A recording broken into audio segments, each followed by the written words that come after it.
Dhaka Capitals কোনোভাবে যদি lottery জিতে যায়, দ্বিতীয় রাউন্ডে যাইতে পারে, এইটা অনেকেই এখন আশা করতেছে যে ঢাকা ক্যাপিটালস কোনোভাবে যদি লটারি জিতে যায়, জসিমের মতন লটারি নায়ক জসিমের মতন যদি এক্সেল লটারি জিততে থাকে, সেই লটারির মতন যদি ঢাকারও কোনো ভাগ্য ঘোরে নাকি, সেটা নিয়ে আপনাদের সাথে বিস্তারিত কথা বলবো। আমাদের জসিম ভাইয়ের মতন ঢাকা ক্যাপিটালস অন্যের দিকে তাকিয়ে থাকা লাগে, অন্যের দিকে আমরা তাকিয়ে আছি। এই আমাদের আশা প্রত্যাশা ভালোবাসা সবই ঢাকা ক্যাপিটাল। সাকিব খানের জন্য ঢাকা নিয়ে কথা বলতেছি, আর এটা নিয়ে আমরা কথাই বলতাম না, বিপিএল নিয়েই কথা বলতাম না। দুই একদিন আমি বরিশালে খেলা দুই একদিন মাঠে যেয়ে দেখতাম, ওই তো মেরে শেষ, এ নিয়ে কোনো কথাই বলতাম না, আলোচনাই বলতাম না। এখন আমাদের দায়িত্ব হচ্ছে যে বরবাদ নিয়ে কথা বলা। কিন্তু কালকেই আমরা অনেক কিছু আমরা ডিক্লার দিতে পারবো, তখনই আমরা বরবাদ আমরা ঢুকে যাব যদি ঢাকা বাদ পড়ে।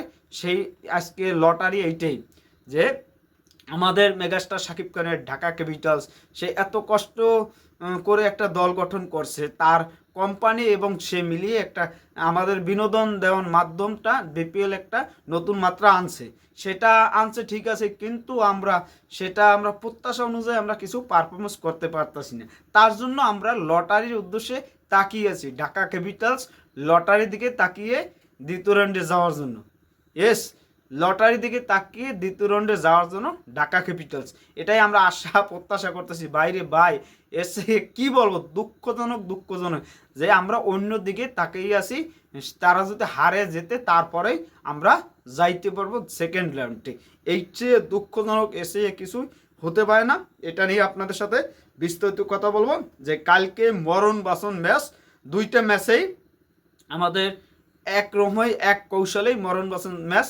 সেটা আমরা তো বলছি যে কিছুক্ষণ আগে আমি একটা ভিডিও বানাইছি, রংপুরের ডেভিড ওয়ার্নার এবং মোস্তাফিজের মুখোমুখি হবে নাকি, সেটা নিয়ে আপনাদের সাথে একটু বিস্তারিত কথাবার্তা বলছি। কিন্তু ফাইনালি আমরা সেখান থেকে কি পেলাম, যে কঠিন এইটা যাওয়া একমাত্র সম্ভব সেটা চট্টগ্রামে। তাদের তিনটে ম্যাচ আছে, তিনটে ম্যাচেই হারতে হবে, আর ঢাকার দুইটা জিততেই হবে। সেটা কাদের সাথে ম্যাচ হবে সেটা নিয়ে আপনাদের সাথে কথা একটু বলি, যেহেতু এই কথাগুলো বারবারই বলি প্রতি ভিডিও, তো তারপর আপনারা প্রশ্ন করতেছেন, তার জন্য এই কথাগুলো আপনার সামনে প্রেজেন্টেশন করতে আসি। যাই হোক, আমরা মূল কথায় আসি যে চট্টগ্রামের খেলা আছে তাদের এখন তিনটে খেলা আছে। তিনটে খেলা হয়েছে যে সেটা হয়েছে যে সিলেটের সাথে প্রথম খেলা কালকে হয়েছে রংপুরের সাথে রংপুর যে টিম এক নাম্বারে আছে এখন আপাতত টিমটা। এখন ওদের সাথে যদি রংপুর অলরেডি দুইটা ম্যাচ হেরে ব্যাক টু ব্যাক, এখন ওরা একটু চাপে আছে যে কি হবে। আমরা এত 8টা ম্যাচ আসছি, এখন দুইটা ম্যাচ যে হারিয়ে এখন আমরা একটু চাপে আছি।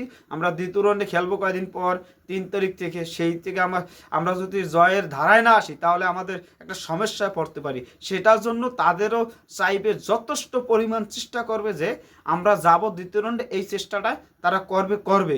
সেটার জন্য অনেক চেষ্টা করতেছি। কিন্তু আমাদের যেহেতু এই সমস্যাগুলো হইতে আছে, যে আমাদের ঢাকা ক্যাপিটালস সেকেন্ড রাউন্ডের জন্য, তার জন্য এই সমস্যাগুলো আমরা কষ্ট করতেছি, যে অন্য দল নিয়ে ভাবতে আসি।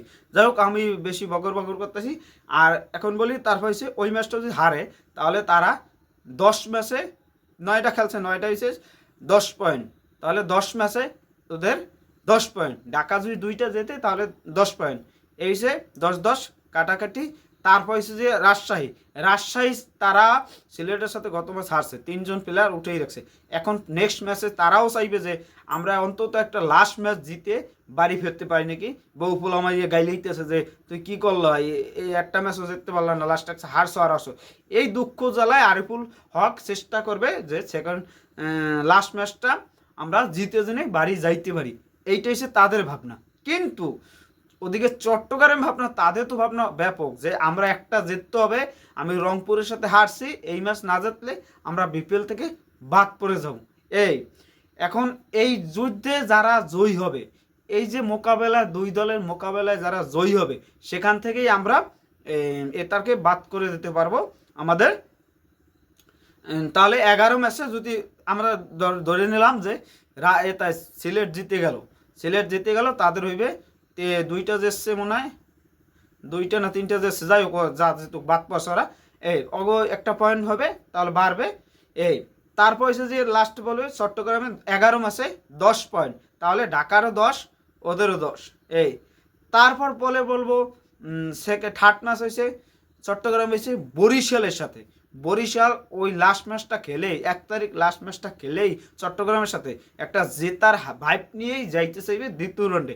আশা করি এটা জিতবেই, বরিশাল জিতবেই, এইটা তারাও আশা করবে।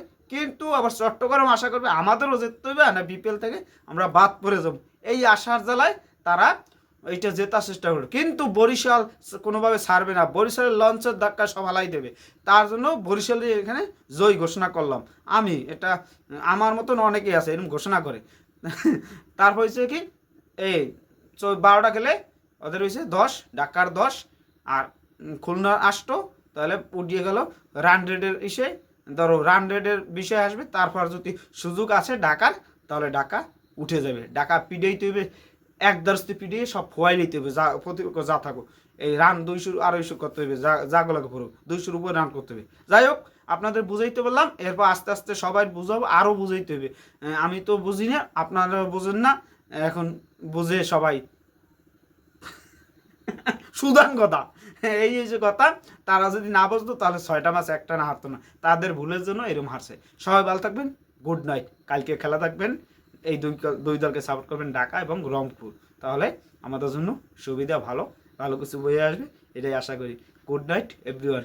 এই যে অলরেডি আজকে একটু পরে গিয়ে যাবে 12টা বেজে যাবে রাত্রি।